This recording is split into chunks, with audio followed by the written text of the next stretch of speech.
VOJ News. VOJ News.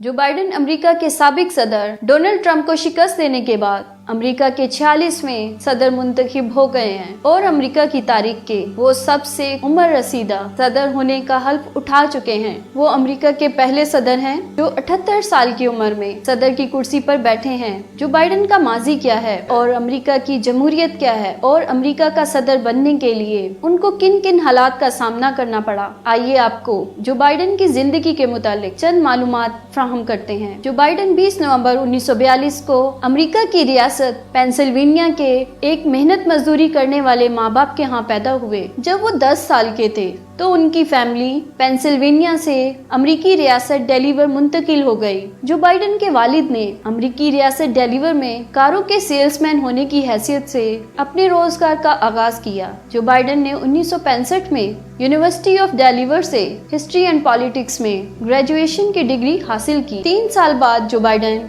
वकालत की degree हासिल करने में कामयाब हो गए और वकालत की डिग्री हासिल करने के बाद 4 साल तक वो अपने ही शहर में अटर्नी के तौर पर काम करते रहे। 1970 में जो बाइडेन ने न्यू कासल काउंटी का इंतखाब जीता।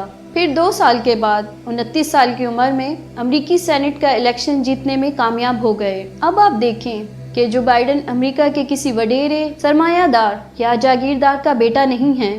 उसकी तरक्की के पीछे जात या बरादरी का कोई अमल दाखिल नहीं है, बल्कि वो सिर्फ और सिर्फ अपनी मेहनत और कामयाबी की वजह से यहाँ पहुँचे हैं। वो एक मिडिल क्लास फैमिली से है और गुमनाम जिंदगी से निकलकर अमेरिकी सेनेट तक जा पहुँचा है। फिर यहाँ जो बाइडेन की जिंदगी में एक बहुत बड़ा वाकया पेश आता है। अभी जो बाइडेन ने अमेरिका के 5वें कम उम्र तरीन सेनेटर के तौर पर हल्फ उठाना था कि जो बाइडेन की वाइफ नीला हंटर और उनकी 13 माह की बेटी एक कार हादसे में हलाक हो गईं और उसके कम उम्र तरीन 2 बेटे जख्मी हालत में बिस्तरे मर्ग पर पड़े थे। और सेनेटर बनने के बाद जो बाइडेन डेलीवर से वाशिंगटन डीसी मुंतकिल नहीं हुआ, बल्कि वो रोजाना अमेरिका का सेनेटर होते हुए भी ट्रेन से वाशिंगटन जाता और ट्रेन से ही वापस घर आता ताकि अपने बच्चों को ज्यादा से ज्यादा वक्त दे सके। 1977 में जो बाइडेन ने जिल ट्रेसी जेकब से दूसरी शादी की। इस खातून को पढ़ाने से इस कदर मोहब्बत है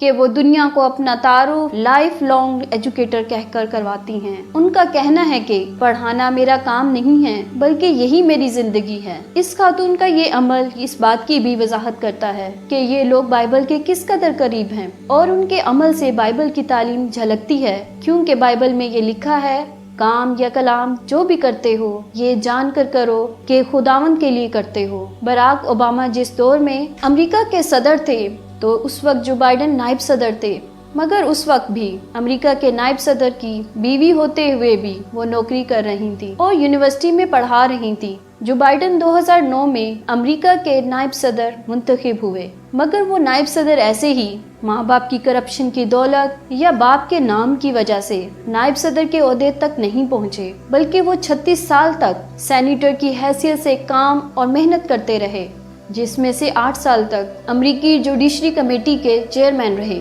और 4 साल फॉरेन रिलेशन कमेटी के चेयरमैन रहे। जो बाइडेन ने घरेलू तशद्दुद के खिलाफ कानून साजी पर काम किया, असॉल्ट वेपन पर पाबंदी लगवाई। 1994 में जो बाइडेन ने औरतों के खिलाफ होने वाले तशद्दुद के कानून को मुतारिफ करवाया और जो बाइडेन के लाए हुए कानून ही की वजह से 15 सालों में औरतों पे होने वाले तशद्दुद में 60% तक कमी हुई और मंशियात का कारोबार करने वालों के लिए जो बाइडेन ने सख्त सजाएं मुतारिफ करवाई। जो बाइडेन 8 साल तक अमेरिका के नायब सदर रहे। अमेरिका के सदर बराक ओबामा ने जो बाइडेन को 787 अरब डॉलर के इकोनॉमिक स्टिमुलस पैकेज का इंचार्ज बनाया। जो बाइडेन की ईमानदारी की हद ये है कि उसके दामन पर $1 की भी करप्शन का इल्जाम नहीं है। 2015 में जब वो अमेरिका का नायब सदर था तो उसकी जिंदगी में एक होलनाक वाकया पेश आया, जब उसका बेटा वो बाइडेन دماغی کینسر کی وجہ سے ہلاک ہو گیا۔